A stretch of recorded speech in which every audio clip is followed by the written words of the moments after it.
Hello hello, comment allez-vous? Bienvenue sur une nouvelle vidéo qui sera une vidéo thématique comme j'ai envie de le faire pour le mois de mai. Là aujourd'hui j'ouvre la vidéo qui aura pour thème les lectures de la bibliothèque, donc mes emprunts bibliothèque et les lectures du mois. On est mardi 30 avril. J'ai terminé ce matin, in extremis, le 6e tome de Peter Pan de Loisel, qui est sorti il y a déjà un moment aux éditions Vent d'Ouest. Il a été réédité, je crois, depuis. Donc, parce que celui-ci, c'est 2004, la dernière parution. Donc là, c'était dans l'exploration des contes et réécriture de contes. Et je suis contente de l'avoir terminé. C'est pas mon préféré. Mon préféré, c'est le tome 4. Parce que j'ai vraiment là où j'ai préféré le parti pris de l'auteur, et puis c'était hyper émouvant parce qu'il y a un personnage principal qui disparaît. C'est pas une interprétation tendre de Peter Pan, c'est gore, il y a du sang, il y a des abandons, il y a de l'alcoolisme, il y a des violences. Tout ça dans... tout en gardant les références à Peter Pan. On a toujours le monde imaginaire, on a toujours le Capitaine Crochet, on a toujours Peter Pan, mais ça se nomme Peter Pan parce que justement, au début c'est Peter et il devient Peter Pan et on comprend pourquoi. Voilà. Mais j'ai trouvé ça quand même... chouette. En revanche, j'avoue que sur ce dernier tome, j'ai été un petit peu perdue. J'étais un petit peu perdue parce qu'il prend le parti de faire un lien entre le Capitaine Crochet et Peter Pan. Et j'ai pas trop compris où il voulait nous emmener. C'était pas clair pour moi. Et j'ai trouvé particulièrement sombre ce tome-là. Je pense qu'il aurait pu terminer sur quelque chose d'un peu plus léger, mais bon. Je ne suis pas auteur de bande dessinée. En tout cas, c'était quand même vachement chouette et c'est une BD que je voulais lire depuis longtemps. Donc c'est chose faite et merci à la bibliothèque pour ça. Moi j'adore aller à la bibliothèque une fois par mois avec mes garçons. Là, on doit rendre les livres aujourd'hui, mais normalement on y va le mercredi, mais là c'est le 1er mai, mercredi. Donc la bibliothèque est fermée, ce qui fait qu'aujourd'hui je vais... terminer un petit peu plus tôt, je vais bosser en fait un peu plus, me faire moins de pauses pour pouvoir partir à 17h30 chercher mon fils qui est dans une sorte d'étude et ensuite aller avec lui à la bibliothèque. On a entre 17h30 et 18h30 pour aller récupérer des livres. Alors qu'est-ce que je vais prendre? J'ai déjà prévu moi ce que j'allais prendre, je me suis fait un petit post-it comme d'habitude. Alors je vais prendre la fin du manga Emma, j'espère qu'ils ont la totalité. Je vais prendre la suite du Château solitaire dans le miroir parce que j'ai beaucoup aimé découvrir là en avril.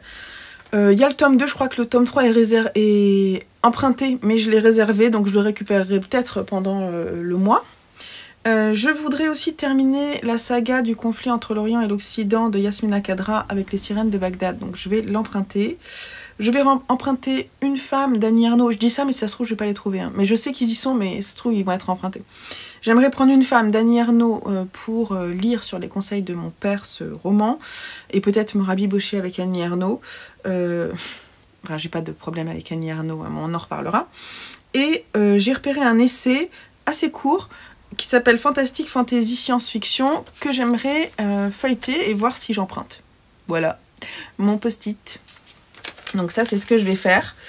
Je vous dirai si je trouve ce que je souhaite. Et je vous emmène avec moi dans la bibliothèque. Et puis, au fil de mes lectures du mois.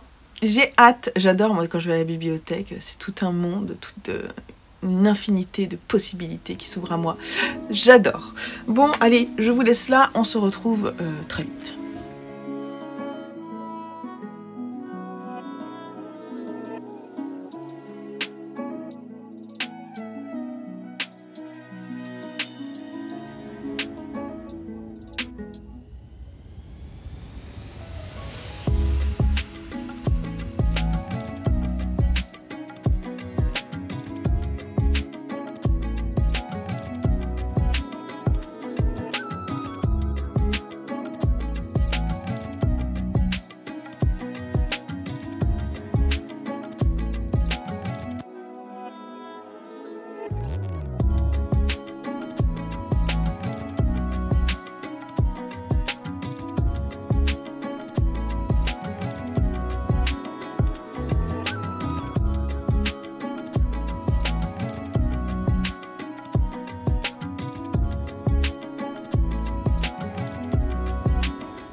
Ok, on est de retour de la bibliothèque. Alors, est-ce que j'ai trouvé tout ce que je voulais? J'ai un peu embêté les bibliothécaires, parce qu'il a fallu qu'elles aillent en réserve. Je demande toujours des trucs bizarres. Elle a galéré à me trouver la suite d'Emma. Mais j'ai tout. 3, 4, 5, 6. Alors, 3, 4, 5 et 6, Pichounou. Trop cool, hein? J'ai pris le tome 2 du Château solitaire dans le miroir, en attendant que le tome 3 arrive. J'ai pris Une femme d'Annie Ernaux, qui est court, donc c'est bien. Les sirènes de Bagdad, qui est... Je comprends pas en fait quand ils font ça. Ils abîment les couvertures, vous voyez, c'est plié. Quand ils recouvrent. Il était en réserve. Voilà. Je les ai tous écoutés en audio, les deux autres. Et donc du coup, bah, j'espère que ça va me plaire de le lire comme ça. Bref. Et j'ai trouvé les 7 science-fiction aussi. On a galéré à le trouver dans la bibliothèque. Surtout qu'elles ont revu tout leur arrangement. Donc là, il est un peu ancien en fait. Je crois qu'il date de 2005, voilà. Donc on va voir, parce que depuis, ça a quand même pas mal évolué. Mais on va voir si c'est intéressant ou non. Voilà. Et puis j'ai pris autre chose que j'avais pas prévu. Mais trop contente de tomber dessus, parce que ça faisait longtemps que je voulais le lire. Donc c'est L'Adoption. Alors j'ai pris le cycle 1 seulement, il y a 2 cycles. Donc j'ai les 2 premiers tomes de L'Adoption de Zidrou et Monin, avec Kinaya chez Grand Angle. Et le deuxième est là. Et puis si ça me plaît, je prendrai le 2e cycle la prochaine fois. Trop contente. Allez, maintenant c'est parti pour la lecture.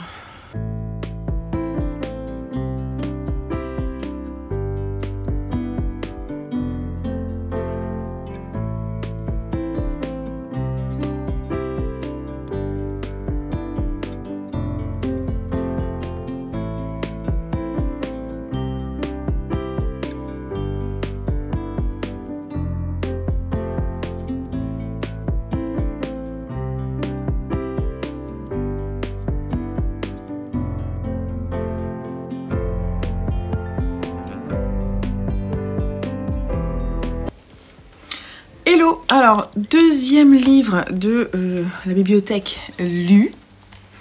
J'ai fini dans la nuit Une femme d'Annie Ernaux. J'ai eu un trou cette nuit et bah, je me suis dit autant terminer, parce qu'en fait quand ça m'arrive de temps en temps comme ça à 4 h du matin, bah, faut dire que mon chat m'a sauté dessus, donc forcément il m'a réveillé, le chat le plus gros. Et donc du coup, quand je me réveille comme ça, que je sens que hop, je suis réveillée, le meilleur truc pour pouvoir me rendormir après, c'est d'ouvrir un livre pendant 1 heure à peu près, de se dire voilà, tu lis, puis après hop, d'éteindre à nouveau et de tenter de me rendormir. Ça a marché avec Une femme d'Annie Ernaux.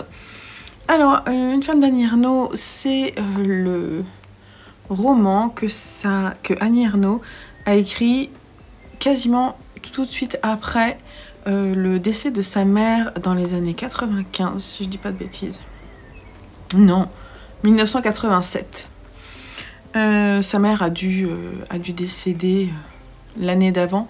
Elle a écrit ce livre sur quelques mois, mais très rapidement après sa mort, elle a commencé à l'écrire. Son idée, c'était vraiment d'écrire la vie de sa mère pour laisser une trace pour elle et puis pour elle-même aussi en tant que fille, pour voilà, laisser une trace de sa mère après sa mort et ne pas laisser d'empreinte d'elle seulement sur sa fin de sa vie, dans laquelle elle a eu la maladie d'Alzheimer et donc elle a basculé dans la folie, dans la démence. Et donc elle a tenté de réécrire la vie de sa mère par son bien entendu, c'est difficile de faire autrement.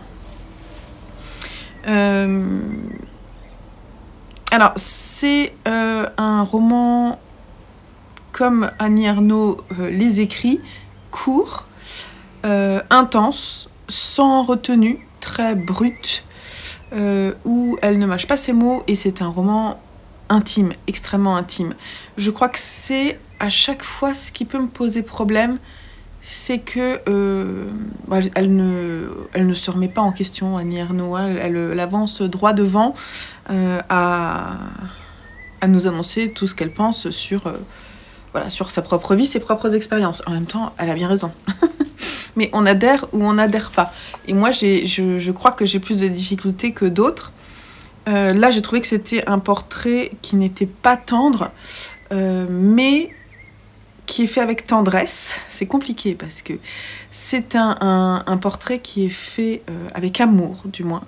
La tendresse dans leur relation n'était pas forcément réelle, mais elle reprend beaucoup. Ce qui était pas mal, c'est qu'elle reprenait pas mal de ses expressions qui n'étaient pas tendres. La mère d'Annie Ernaux avait un commerce et c'est elle qui... Elle était vraiment une femme avec une poigne. Et quand son mari est décédé, elle a laissé de côté son commerce et elle a continué, elle a commencé à décliner. Et voilà, donc ce qu'elle garde... Alors il y a quand même un tiers du roman où justement ça parle à partir de ce déclin, donc c'est ce que j'ai lu quasiment cette nuit. C'était pas joyeux, hein, parce que le déclin dans la maladie d'Alzheimer, c'est compliqué à vivre, surtout que Annie Ernaux l'a gardé près d'elle longtemps, le plus longtemps possible. Et puis quand elle a plus pu, ça a été aussi très dur, mais elle allait la voir très souvent puisqu'elle était près d'elle. C'était pas un roman facile, c'est un sujet qui est pas facile à aborder. La plume vous plaira ou elle vous plaira pas. Moi, je ne trouve pas que ce soit une plume splendide. Il y a des choses... Je pense que ça plaît parce que c'est brut, justement. Et que, un peu à la Amélie Nothomb, il y a un côté où ma propre vie, mes propres expériences pourraient être utiles à d'autres. Et voilà, moi ça m'a fait penser dans pas mal de traits de caractère à mes grands-parents. Voilà. Et j'ai lu ce livre parce que c'est un des livres préférés de mon père. Et je crois comprendre parce que c'est la même génération en fait que mes parents. Donc la dureté de la vie après-guerre de nos grands-parents, de cette génération-là, lui a certainement parlé plus qu'à moi. En plus, il y a le côté aussi transfuge de classe, puisque Annie Ernaux, en faisant ses études, que sa mère l'a poussée à faire, et en devenant écrivaine, elle a changé de classe sociale. Donc c'est cet écart en fait qui se creuse entre sa jeunesse, son âge adulte, et aussi celui entre ses parents et elle, et sa famille, son mari, ses amis. Donc ça s'accompagne, tout ça aussi, et à l'intérieur du roman. C'est intéressant. C'est intéressant. D'un point de vue sociologique, c'est intéressant, je trouve. Après, c'est très auto-centré, quoi. C'est très auto-centré et c'est pas tendre. C'est pas tendre. Est-ce qu'il n'y avait pas du tout de tendresse? Je ne sais pas. Voilà. Je crois que quand même, ils étaient vraiment pas tendres entre eux. Donc, c'est des vies qui... je sais pas, aujourd'hui, c'est plus le cas. Dans les familles, on a la chance d'être dans des vies où c'est plus calme. Enfin, du moins, dans notre pays. Et du coup, la dureté de la vie, la facilité, plus de facilité dans nos vies, alors je ne veux pas généraliser, fait que les relations humaines sont plus tendres, je pense. En même temps, c'est peut-être un peu faux parce que c'est pas parce qu'on est dans le besoin et la difficulté qu'on n'a pas des relations tendres les uns avec les autres. Mais je pense que dans une certaine mesure, le poids de l'histoire a eu des incidences sur les familles. Voilà. Et typiquement, c'est ce que j'ai ressenti dans ce roman. Donc un portrait pas forcément évident. Le fait d'appeler ça une femme, c'est une femme parmi d'autres. Et en même temps, c'était une femme, quoi. C'était une femme. Elle a essayé. Alors pour moi, c'est pas vraiment un portrait de femme, c'est plus un portrait de sa mère. C'est pas un portrait de femme lambda parce que c'est vraiment du point de vue de la fille. Voilà. Et par contre, c'est une écriture de l'urgence, c'est une écriture exutoire dont elle avait vraiment besoin.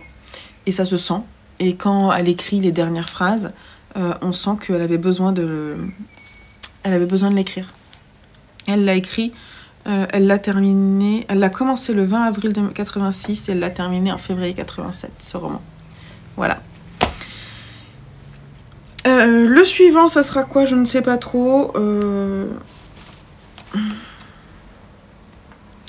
J'ai commencé à lire Emma. Ouais, j'ai lu Emma, celui-ci. Mais j'ai pas encore tout lu. Donc je viendrai vous en parler une fois que j'aurai tout lu, je pense.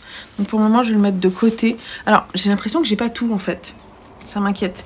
Mais voilà, ça sera ça, je pense, la suite. Donc on se retrouve un peu plus tard. Côté emprunt bibliothèque, en ce 18 mai, j'ai lu les tomes 3, 4, 5 et 6 d'Emma, de Kaoru Mori. On est chez Kurokawa. Et c'est pas la fin. Alors, ça me plaît toujours. Franchement, c'est... Bon, alors, ça me plaît moins que les 2 premiers tomes. Je tiens à le dire quand même. Mais c'est pas mal. J'ai envie de savoir la fin. J'ai pas grand-chose à dire de plus. On suit toujours... Je suis pas touchée comme avec d'autres mangas plus que ça. Mais ce jeu d'amour qui navigue, il y a des hauts et des bas. C'est pas mal fait, quoi. C'est assez bien réussi. Je peux pas trop vous en parler plus que ça. Sachez juste que ça se passe 19e, en Angleterre. On suit Emma qui est une servante qui était d'abord au service d'une vieille dame qui elle-même était autrefois servante, qui va rencontrer un jeune homme dont cette vieille dame s'occupait quand elle était plus jeune, qui a à peu près le même âge qu'Emma.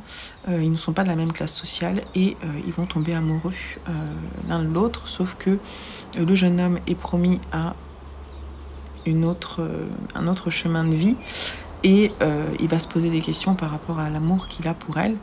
Et à un moment, il va se passer quelque chose. Emma va devoir s'enfuir. Elle va fuir cet amour. Elle va fuir son ancienne vie. Et elle va aller dans une autre maison, faire son travail de servante dans une grande maison, alors qu'avant, elle était dans une petite maison, puisqu'elle était toute seule. Là, elle se retrouve dans une grande maison, donc ça veut dire beaucoup de changements pour elle. Et elle quitte Londres, mais elle va revenir à Londres, donc elle va retomber sur ce jeune homme. Et on va voir la vie aussi de toutes les personnes qui sont dans ces différentes familles. On va suivre, je trouvais que la vie de cette personne-là, notamment, qui est la tante ou la mère du jeune homme, était vraiment très intéressante. Donc il y a des passages que j'ai beaucoup aimés. Alors, ouf, j'ai commencé à regarder pour dire je veux savoir la fin. J'ai commencé à regarder sur les sites sur Vinted, tout ça. Rien du tout, ou alors à des prix de fou dans cette collection. Et puis après, je suis retournée sur la bibliothèque et je me suis rendu compte qu'ils avaient les volumes doubles pour la fin. Je crois que c'est les tomes 7, 8 et 9, 10. Donc je vais pouvoir les lire. Je vais espérer qu'ils les ont pas jetés ou quoi. Donc je vais pouvoir normalement lire la fin le mois prochain, mais pas cette fois-ci. Voilà, donc c'est ce que j'ai lu. Côté emprunt, bah écoutez, on a déjà lu Une femme et Peter Pan. Ce que je compte lire là prochainement, c'est Zombilenium et le château solitaire dans le miroir, surtout que j'ai récupéré le tome 3. Donc je viendrai vous en reparler. Et voilà, on se retrouve un petit peu plus tard. Alors, côté emprunt bibliothèque, on fait le point, on est le 24 mai. Et j'ai lu les 2 premiers tomes de Zombilenium. Il est à l'envers. Zombilenium, qui est une BD éditée chez Dupuis de Arthur de Pince. Voilà, les 2 premiers tomes. Alors, c'était fun. Donc, ça parle... Zombilenium, en fait, c'est un centre d'attraction qui est censé faire un peu peur, vous voyez, auprès des humains. Là où on pense que ce ne sont que de la magie, mais de la magie faite par les hommes, c'est-à-dire des fakes, quoi. En fait, non, ce sont vraiment des zombies, des fantômes, des vampires, des monstres qui sont dans ce parc d'attractions. Ils ne sont pas, ils font en sorte de ne pas attaquer vraiment les hommes, mais des fois ça dérape. On suit le personnage de Gretchen qui est super sympa. Et enfin là, vous voyez, c'est aussi un autre personnage, je me souviens plus comment il s'appelle, Monsieur Bones, un truc comme ça. Et c'est plutôt rigolo. On a un personnage qui va devenir un monstre important de Zombielénium. On le suit dans sa transformation d'homme à monstre. Et on sent qu'il va avoir un destin un peu particulier parce que, en fait, comme il le transforme, il est à la fois mordu par un vampire, aspiré l'âme par un démon, vous voyez, et donc en fait c'est un mélange, et comme tout le monde veut sa peau, mais veut pas le tuer, bah du coup sa transformation est complexe, et ça c'était sympa. Alors je pense que je vais prendre la fin de Zombielénium à la bibliothèque le mercredi prochain. Mais sachez que c'est plutôt sympa. C'est pas non plus ouf, mais c'est sympa. Mes enfants ont tout lu. Ils avaient déjà pris à la bibliothèque. En fait, je savais plus. J'avais zappé. Et ils ont beaucoup aimé. Donc là, ils n'ont pas eu envie de relire. Mais c'est sympa. C'est pas non plus ouf. Mais cette couverture-là, la première, elle est vraiment fun. Voilà, donc c'était plutôt chouette. Et alors, comment ça va se passer? Ça va se passer, il me reste le château solitaire dans le miroir, donc ça je pense que je vais le lire. Les sirènes de Bagdad, je pense que ça va être compliqué de lire ce mois-ci, mais je vais prolonger pour pouvoir le lire. Et je vais lire certainement, je vais essayer de lire l'adoption, tome 1 et 2 pour les rendre. Et je viendrai finir cette vidéo.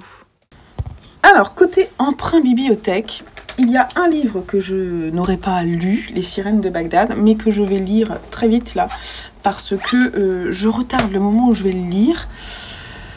Je sais pas, il me tente sans me tenter, c'est bizarre. Donc je vais l'ouvrir, je vais le commencer, on va voir ce que ça donne. Il faut que je m'y mette, en fait, il faut que je me force. Parce qu'en fait, je pense que comme l'édition me plaît pas trop, voilà, bref, je vais le lire, je vais le prolonger déjà, voir si c'est faisable.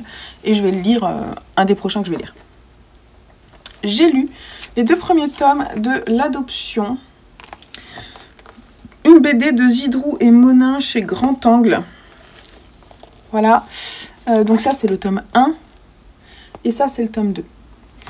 Alors, on suit le personnage principal.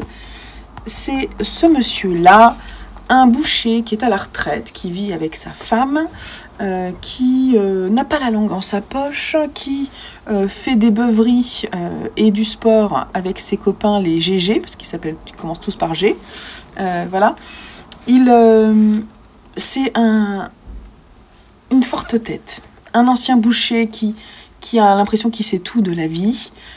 Son fils n'a pas voulu devenir boucher, donc il le dénigre un peu. Puis comme il avait beaucoup de boulot enfant, il s'en est pas énormément occupé. Il n'a pas trop de regrets. Il avance droit devant lui. Son fils, lui, par contre, on sent que il sait pas trop si son père l'aime ou non. Il est en recherche.